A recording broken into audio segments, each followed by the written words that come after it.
So today I'd like to share about pollution.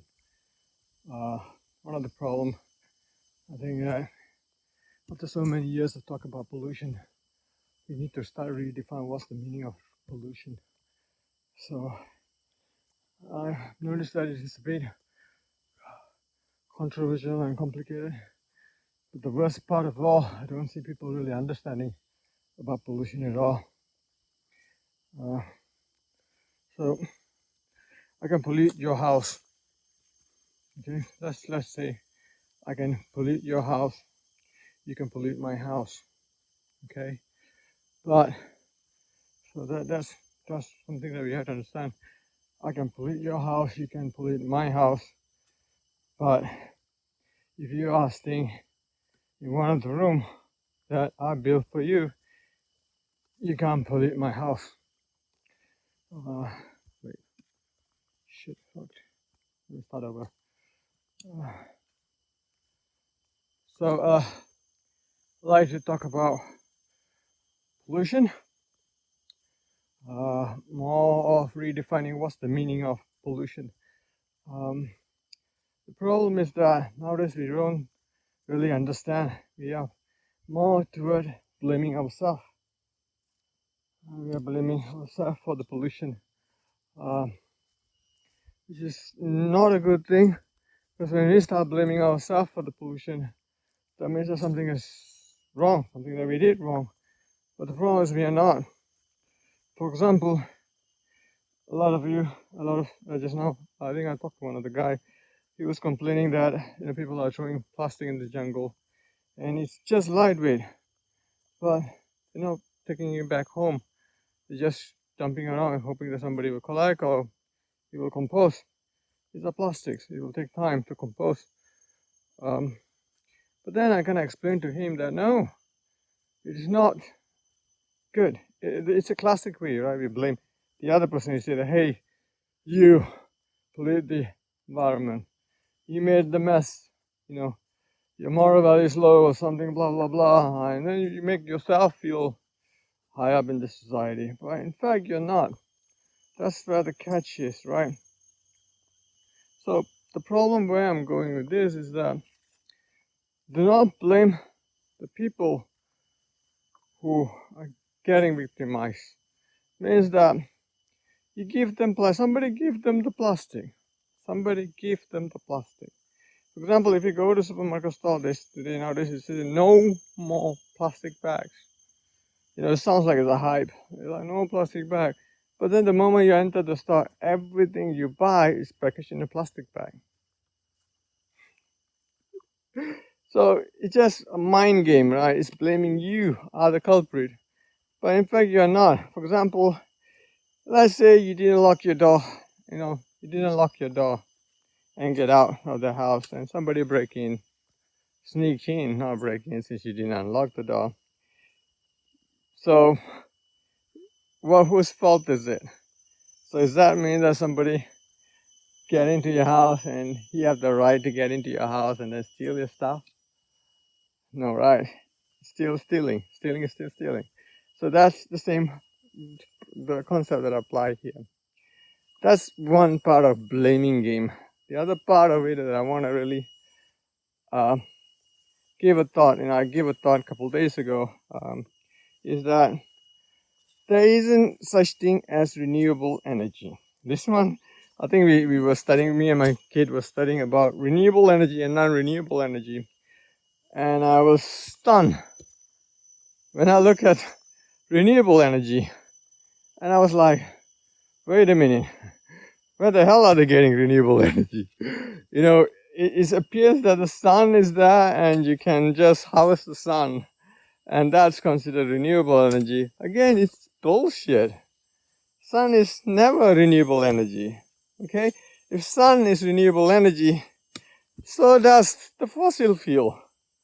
So let me get to it, right?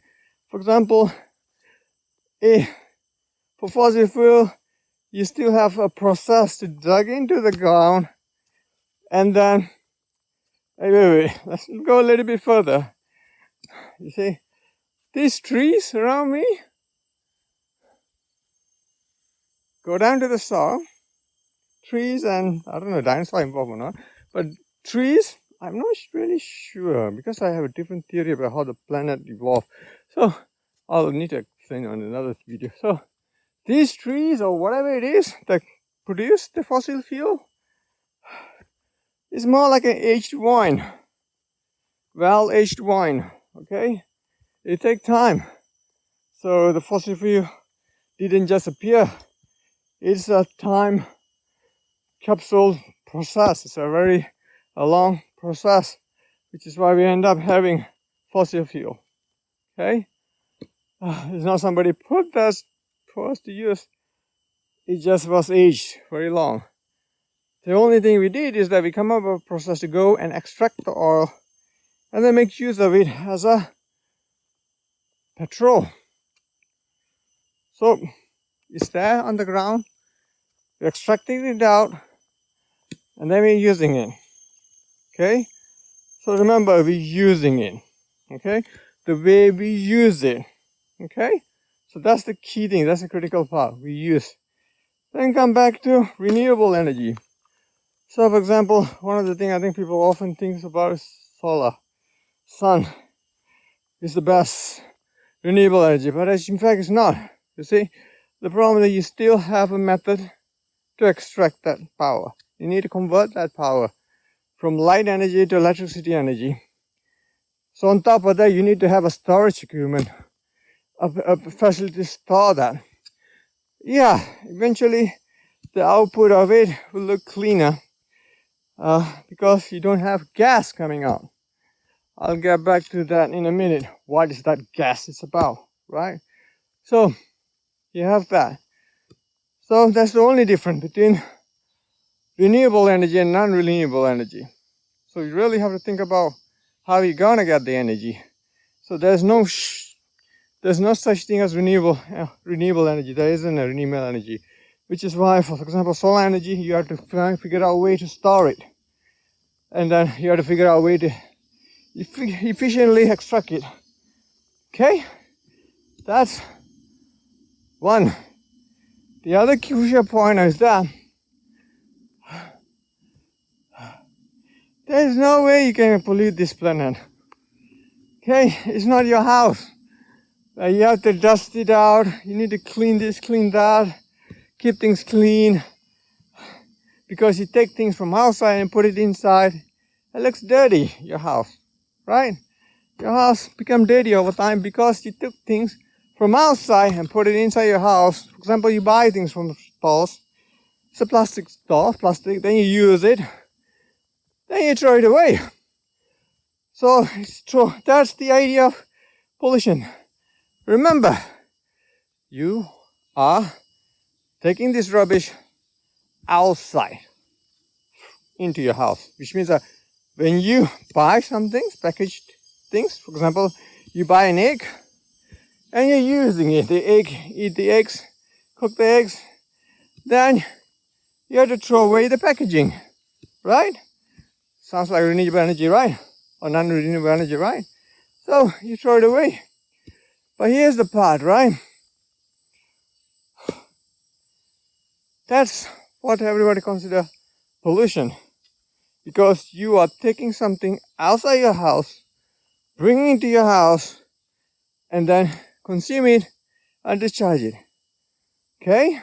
That's pollution. We call it external pollution. Because you bring something out, and you figure out how to compose it, to remove it from your environment. That's your house. You can't do that to planet. Okay?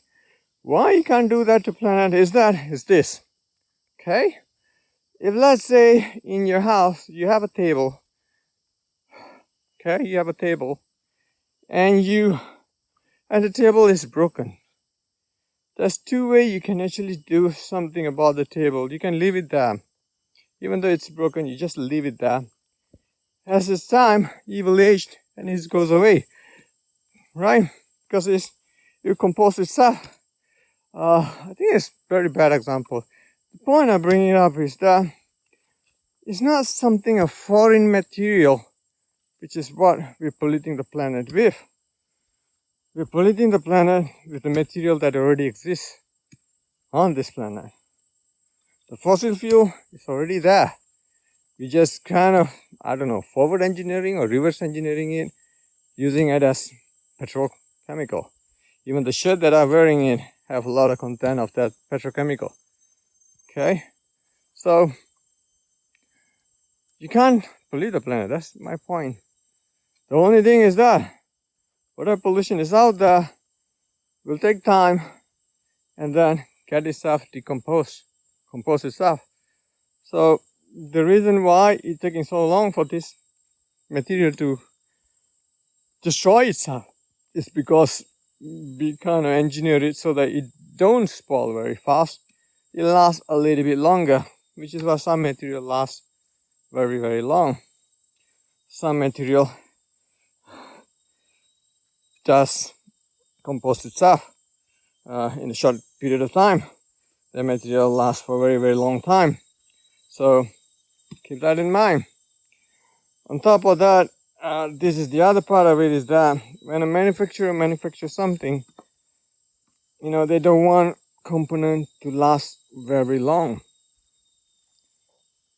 Which means that if this component lasts very long, people are not going to buy the product.